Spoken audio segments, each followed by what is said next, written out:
When we think of Ajax here in England, most people imagine an almost idyllic football club. Plucky underdogs in Europe, given their budget, at least in relation to Premier League clubs, masterfully run, able to maintain their high standards despite routinely being stripped of their best players, thanks to outstanding recruitment and one of the best academies in the world, and all while playing a beautiful and distinct brand of football, dreamt up over 50 years ago by Ajax icons Rinus Michels and Johan Cruyff. Listening to that distant description and outside perception of Ajax in the year of our Lord 2023, most Dutch football fans would probably raise a wry smile, meanwhile Ajax fans themselves wouldn't know whether to laugh or cry. Having been seconds away from a UEFA Champions League final in 2019, before Lucas Moura completed his hat-trick for Tottenham in the 6th minute of injury time, sending Spurs through by virtue only of away goals, just 4 years on, Ajax now find themselves 14th in the Eredivisie table, only 2 points above the relegation zone, having won just one of their opening 5 games.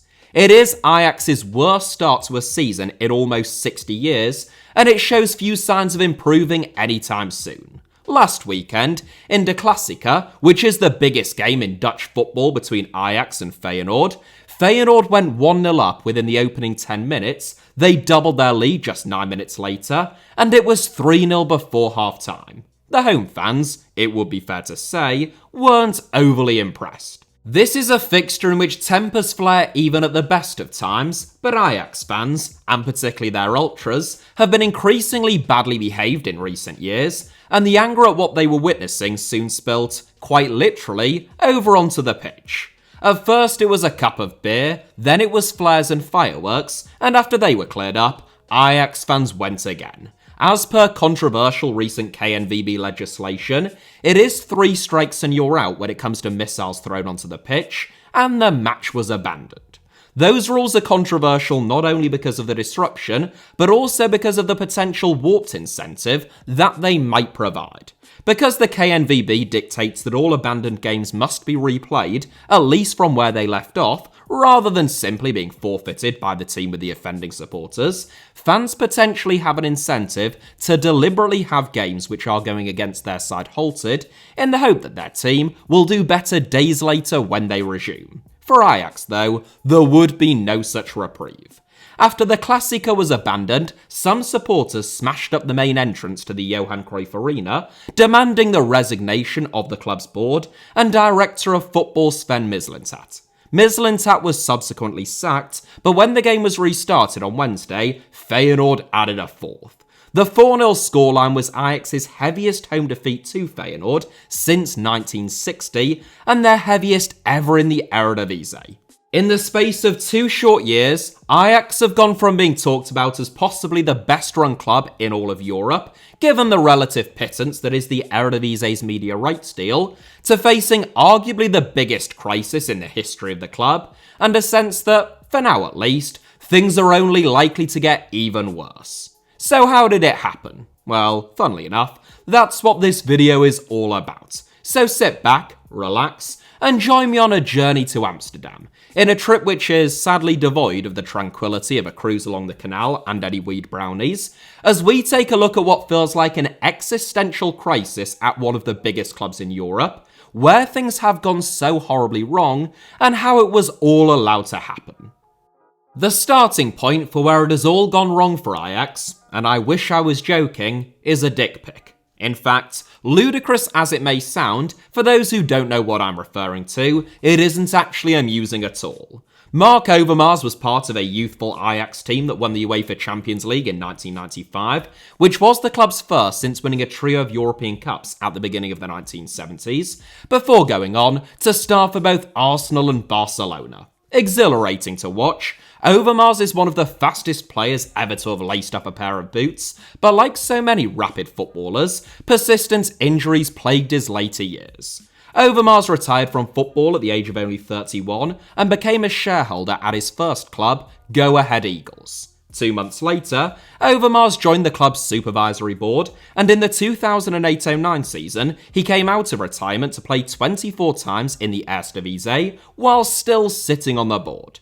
At the end of the 2011-12 season, having started coaching the youth team at another of his former clubs, Ajax, 1 day a week, Overmars left his voluntary role at Go Ahead Eagles following 7 years, citing poor results, and became the new director of football at Ajax, or technical director, as it was then. The following season, Go Ahead Eagles made a long-awaited return to the Eredivisie. Ajax, meanwhile, were the reigning Eredivisie champions when Overmars arrived, but they hadn't reached the knockout stages of the Champions League since 2006.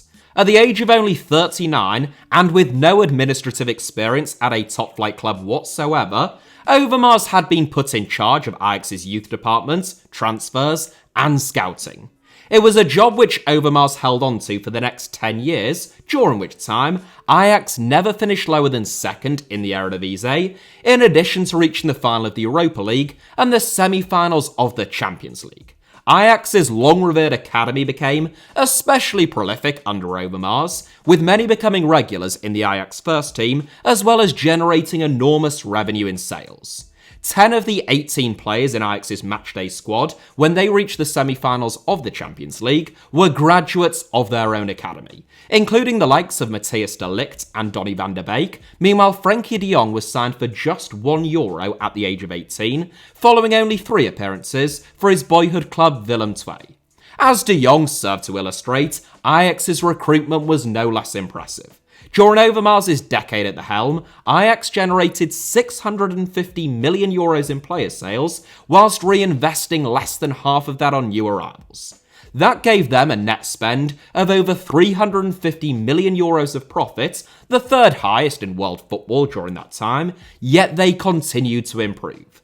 Ajax's scouting and recruitment from Latin America in particular was outstanding under Overmars. Davinson Sanchez was signed for €5 million from Atletico Nacional in 2016 and sold to Tottenham for almost 12 times that amount, €47 million, just 12 months later. David Neres had a couple of outstanding seasons in Amsterdam, following his arrival from Sao Paulo, before also being sold on for a profit. World Cup winner Nicolas Tagliafico was a €4.5 million bargain from Independiente. Edson Alvarez was recently sold to West Ham United for 2.5 times what Ajax paid to sign him from Club America. And Manchester United duo Antony and Lisandro Martinez were signed for a combined total of €24 million in 2019 and 2020, before being sold jointly to the Red Devils for €165 million in the summer of 2022. From a profit and loss perspective, Ajax barely put a foot wrong, and a couple of runs deep in Europe further bolstered the club's coffers. Perhaps Ajax's most important arrival under Overmars, though, wasn't a signing at all, but was the appointment of Erik ten Hag. It was Overmars' second time appointing ten Hag, having done so as one of his last acts at Go Ahead Eagles in 2012, and it was ten Hag who had won the club promotion to the Eredivisie immediately after Overmars departed. Ten Hag's job title was officially head coach, but make no mistake, he was a manager in all but name. Between them, Overmars and ten Hag ran the ship at Ajax, and they ran it mightily well. There was just one small problem. When your entire sporting project is built around 1 or 2 individuals, what happens? When those 2 people leave. The situation at Ajax in 2022 was not entirely dissimilar to Manchester United in 2013, when they lost both their longtime chief executive, David Gill, and their manager for the preceding 27 years, Alex Ferguson, during the same summer. Of course, we all know the challenges that Manchester United have faced and the lack of direction that they have had since 2013, but Ajax's situation was actually even worse, and the consequences threatened to be even more dire. Manchester United knew that Alex Ferguson and David Gill's departures were coming and had time to prepare for them. They prepared terribly, of course, but they still had time. Whilst Ajax can't have been too surprised at a super club eventually poaching Ten Hag, given the job that he had done there, they didn't have any explicit warning. Meanwhile, Overmars' effectively enforced resignation came entirely out of the blue. The story that most people know about Overmars is that he sent an explicit photograph of his own private parts, taken in the toilets of Ajax's head offices no less, and sent it unsolicited to a female member of staff. That happened on at least one occasion to at least one employee, but it was part of a broader pattern of behaviour and sexual harassment. A formal statement released by Ajax following Overmars' resignation described a, quote, series of inappropriate messages to several female colleagues, end quote. It is perhaps indicative of the attitude that football has towards women that just 6 weeks after resigning from his role at Ajax in disgrace, Overmars was appointed as the new director of football at Belgian outfit Royal Antwerp, and it is also telling perhaps, in light of his comments and widely reported views in relation to both the Anthony and Mason Greenwood cases, that Erik ten Hag backed Overmars at the time, stating that it was, quote, a romantic thought that Overmars might one day return to Ajax and work alongside him, adding, we have been very successful together. Oh, well, that's alright then, Erik. Seeing as though you were successful together, I guess all of the women who work at Ajax should just put up with receiving unsolicited sex and photographs of their boss's junk. That seems perfectly normal. Ten Hag and Overmars didn't get the chance to reunite at Ajax, not least because 2 months after Overmars resigned, Ten Hag joined Manchester United. Ten Hag had been able to steady the ship following Overmars' scandalous departure, still managing to win the Eredivisie title, but without him, Ajax were rendered rudderless. In just 2 months, the club had lost all sense of leadership, in both a sporting and business sense, and the fragility of Ajax's project over the preceding decade was brutally exposed. Although Overmars had done an outstanding job, he relied on his contacts within the game and owned personal connections for a lot of Ajax's recruitment, doing much of the club's business on his own mobile phone. Ajax's scouting and recruitment in Latin America, and beyond, we ought not overlook signings like Mohamed Kudus and Andre Onana, wasn't based upon a complex web of data analytics combined with a vast scouting network, like say Brighton's, which allows the Premier League club to maintain outstanding recruitment even when key individuals like head coaches and technical directors depart. Though the results it yielded were inarguable, it was much more rudimentary, and it meant that, without Overmars and Ten Hag, it effectively fell apart. Jerry Hamstra and Ajax icon Klaas-Jan Huntelaar, who only retired in 2021, ostensibly replaced Overmars, though the actual position of director of football was left vacant. Meanwhile, Alfred Schreuder replaced Ten Hag. It was a combination which would be short-lived. Ajax finished third last season, their lowest league finish and first time failing to qualify for the Champions League in 14 years, as well as failing to win any trophies. Schreuder was gone not long after Christmas, having been hired effectively off the back of 2.5 excellent months at Club Brugge. Meanwhile, Hamstra also failed to make it through to the end of his debut campaign. Having been left vacant for over 12 months, in April, Sven Mislintat was announced as Overmars' official successor as an actual director of football. In theory, it ought to have been a welcome arrival. There had been a total vacuum of leadership after Overmars resigned, and at least now everyone would know who was in charge. The only problem, as far as Ajax fans were concerned, is who the man in charge was. Mislintat was always an unpopular appointment. For a start, he's German, and though that shouldn't really matter, and that is something that we will come on to, in a Dutch football context, at a club that sees itself as the quintessential club of the Netherlands and Amsterdam, it doesn't play great. More importantly though, Mislintat had a very mixed track record. He had performed miracles as a chief scout at Borussia Dortmund for 11 years, during which time the Germans signed the likes of Robert Lewandowski and Ousmane Dembele. But in January 2016, he was banished from the club's training ground owing to disagreements with manager Thomas Tuchel. Mislintat is renowned for being a rebellious character with an occasionally volatile temperament, and after he was banished by Dortmund, he was appointed as head of recruitment at Arsenal. The German's time at the Emirates is widely regarded as having been disastrous, though personally, I would argue that very bad would suffice. I actually think that he signed some half-decent players, but not many of them worked out at Arsenal.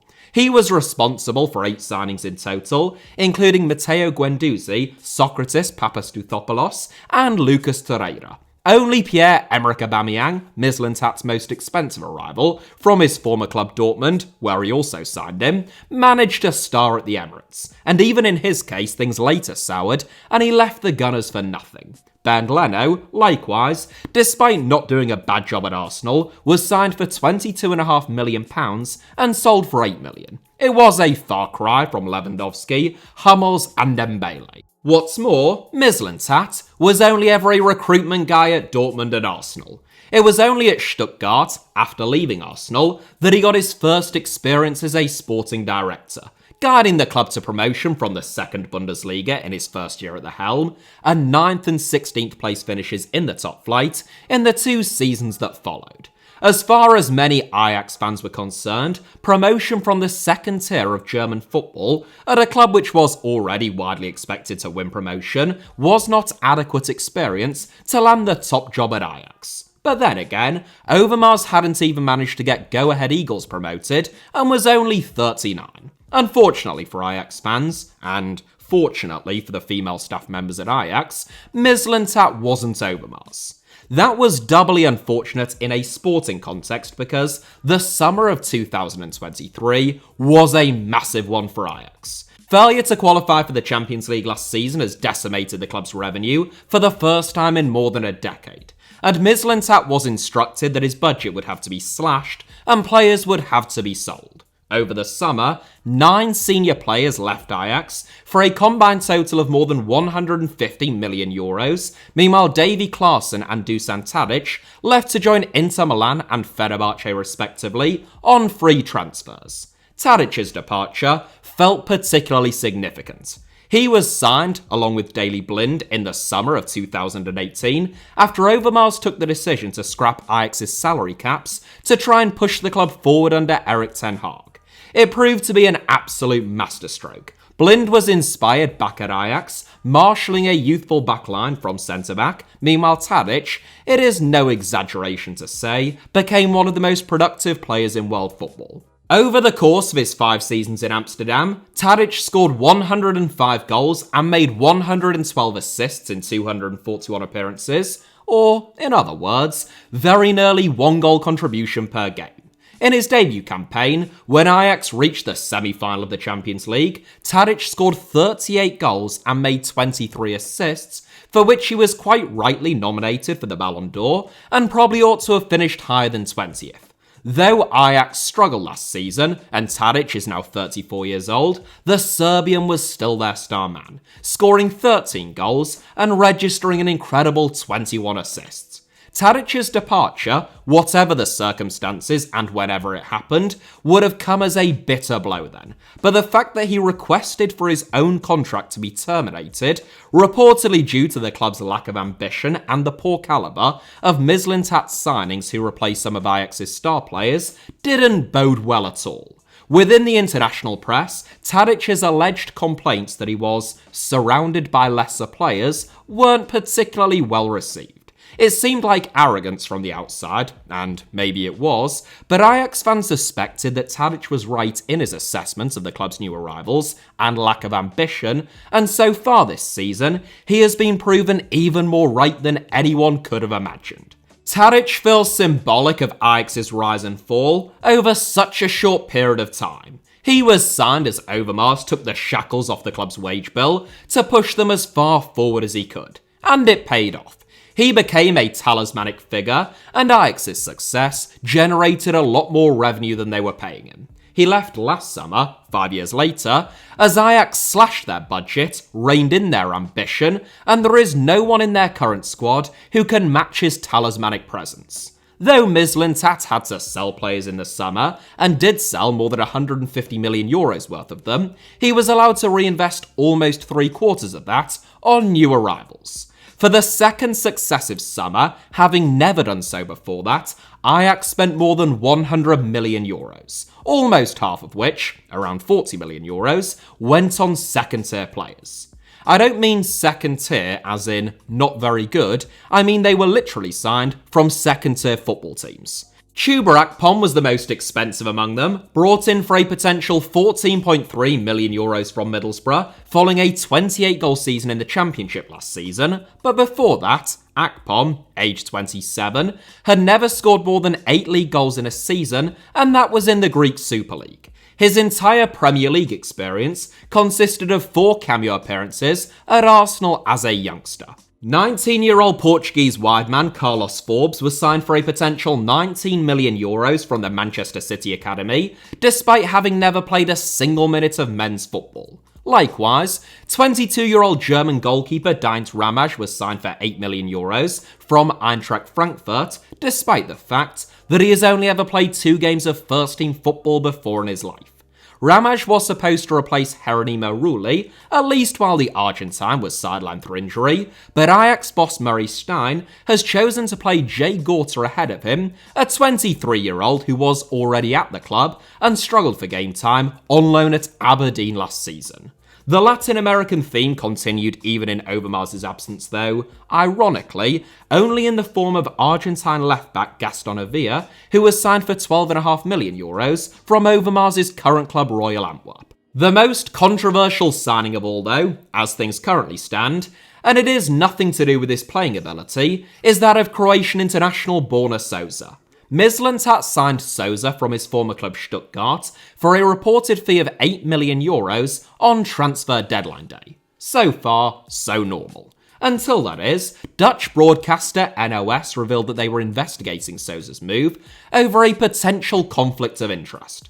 As well as being a director of football, Mislintat is also an investor, notably in a commercial data system used to scout players called Matchmetrics. 5 weeks after Mislintat was appointed by Ajax, his shareholding was reported to have increased from 25 to 35%, making him the largest individual shareholder. Sosa's move from Stuttgart to Ajax was facilitated by the German firm aka Global, which acquired a stake in Mislintat's business in June 2023. In response to the media reports, Ajax launched their own internal investigation, confirming that whilst they knew about Mislintat's shares in Matchmetrics, they were previously unaware of the German agency's stake in their business. That investigation hasn't yet been concluded, but Mislintat has already been sacked. The Feyenoord result and the extreme actions taken by some Ajax fans proved to be the final straw. Mislintat was never welcomed with open arms by Ajax supporters, but it would be fair to say that he didn't exactly help himself on occasion. Aside from his heavily criticised recruitment decisions, which, is a pretty key aspect of his job, and the controversy surrounding Sosa's arrival, which poured fuel on the fire in terms of the sense of chaos and tumult at Ajax, Mislintat also reportedly entered the club's dressing room after a game earlier this season and threatened to sack Stein. That was despite the fact that Mislintat had appointed Stein only months earlier as interim head coach John Heitinger's replacement and asked Ajax supporters to give Stein time. Well, Mislintat seemingly didn't follow his own advice, and appears to have had a pretty major axe to grind with him almost since day one. Stein wasn't actually in the dressing room when Mislintat made those threats, and it's reported that some players pushed back against him. Now Mislintat is gone, but that doesn't mean that Stein is safe. While supporters have so far directed their ire at Mislintat and the board, there is very little love for Stein, who, like Mislintat, was an unpopular appointment from the very beginning.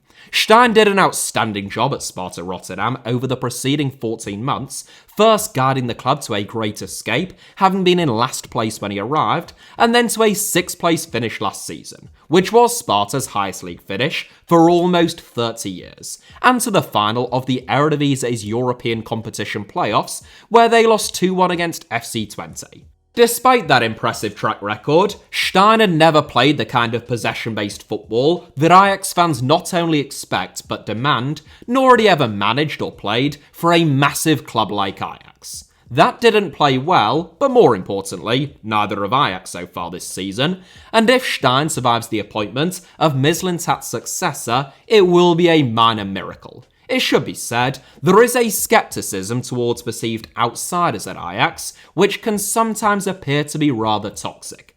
Ajax's ingrained philosophy of playing a certain way and of doing things a certain way is what has made the club so iconic and special.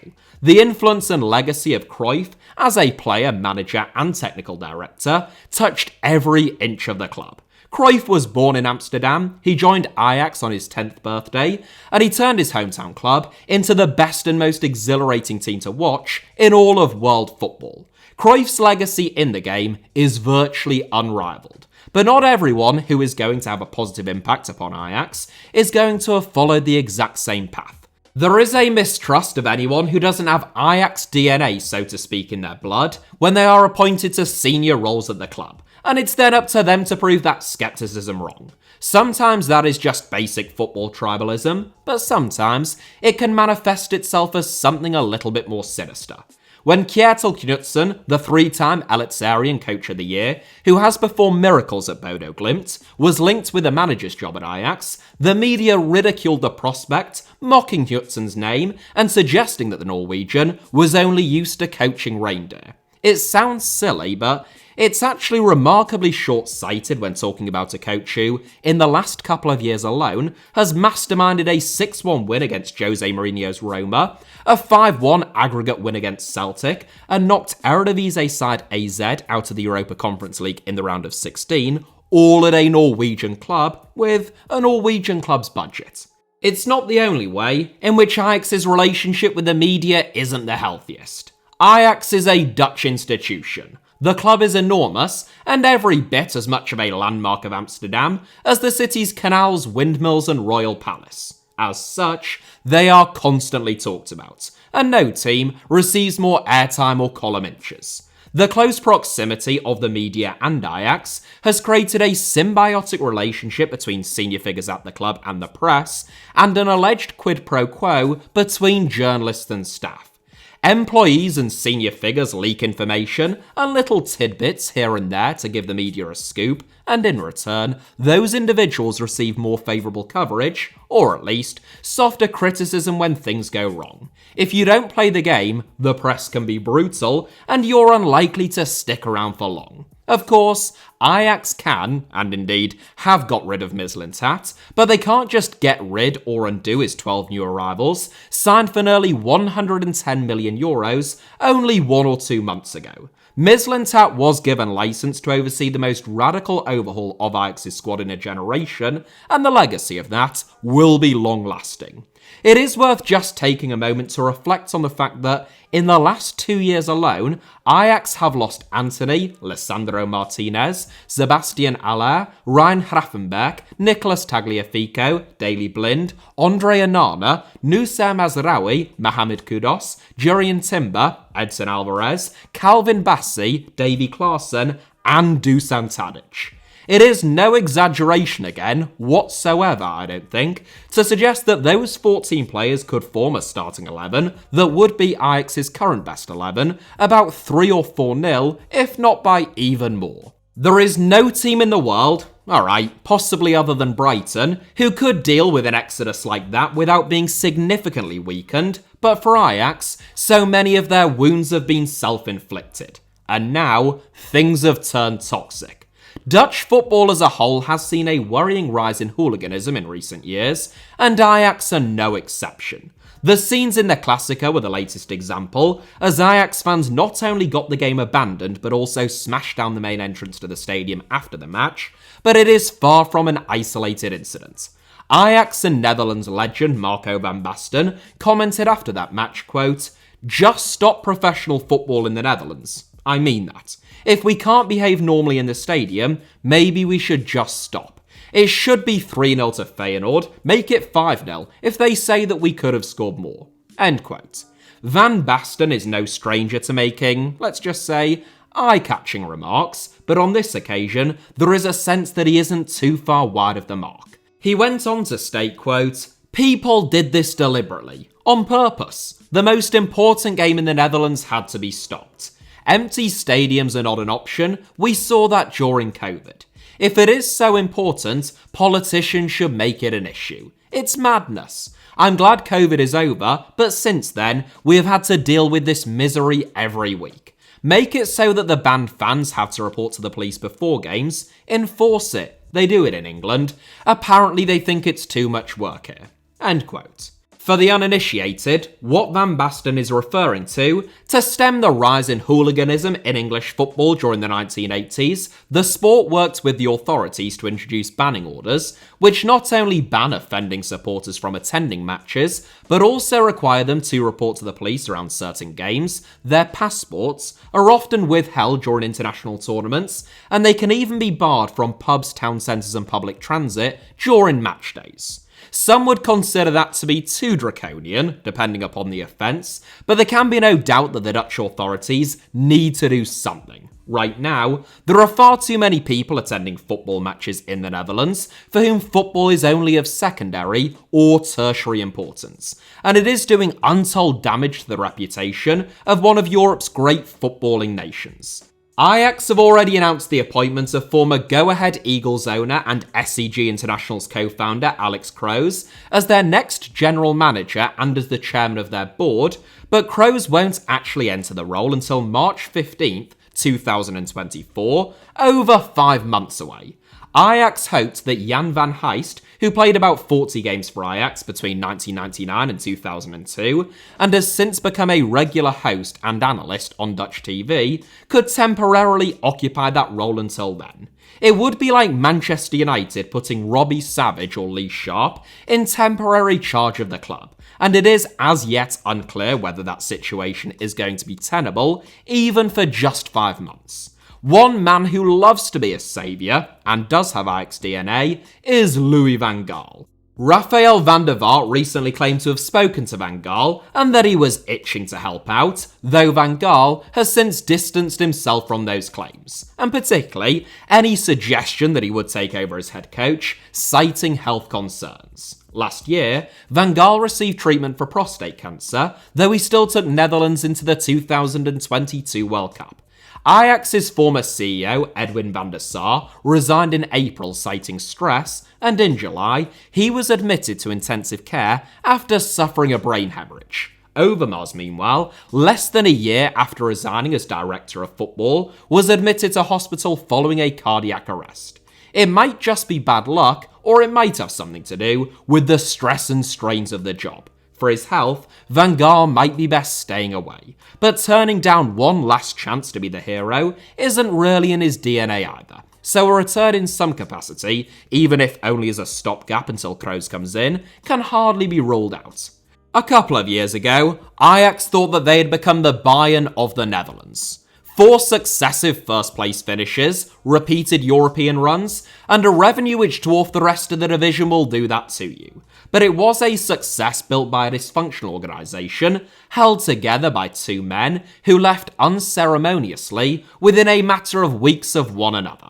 Rather than Bayern, Marco van Basten described Ajax's recent recruitment and the way in which the club is being run as being more reminiscent of FC Amsterdam, a short-lived local rival of Ajax's, who were founded in 1972 and dissolved in 1982. Right now, that is how existential things feel for Ajax, and the problems they've created for themselves are considerable, but they do still have an inbuilt advantage over the rest of the Eredivisie. So long as they're not banned from attending games, which, admittedly, might be a bit too much of an ask for them at this moment in time, Ajax have the highest average attendance in the division, selling out the 55,000 capacity Johan Cruyff Arena every week. Their academy remains one of the finest and most productive in world football, and should provide them with a constant conveyor belt of talent, and young players like Brian Brobbey and 17-year-old Jorrel Hato might just be the leading candidates to lead Ajax out of their current mire. Ajax are currently 14th in the Eredivisie, at least at the time of this recording. The last time that the club finished outside of the top 10, and indeed the only time, was in the 1964-65 season when they finished 13th. That was the season in which Johan Cruyff made his debut. The following season, aged 18, he inspired Ajax to the title, scoring 25 goals in 23 games. Within a decade, Cruyff had led Ajax to a trio of European Cups. There is only one Johan Cruyff. Ajax won't have an 18-year-old to save them this time around, but if they remove some of the fossils from their boardroom, curb the worst excesses of their parasitic relationship with the press, and instill some actual leadership, not entirely dependent upon one man or woman, but a sustainable structure and sense of direction, they can still save themselves. But that's a big if. That is it for today's video, but thank you all very much, as ever, for watching. Hit the like button if you enjoyed it. I sincerely hope that was the case. Let me know your thoughts down below in the comments, and of course, make sure that you're subscribed and have notifications turned on, both for this channel, HITC Sevens, and also my second channel, Alfie Potsama, both of which should be on or about to appear on your screens now, along with a couple of videos that you might fancy watching after this one. You can also find me on Twitter, Instagram, and Threads via the username @HITC Sevens on all three. And all of those links and things that I just mentioned, along with the possibility of voting for me in the Football Content Awards, should be down in the video description below. Cheers.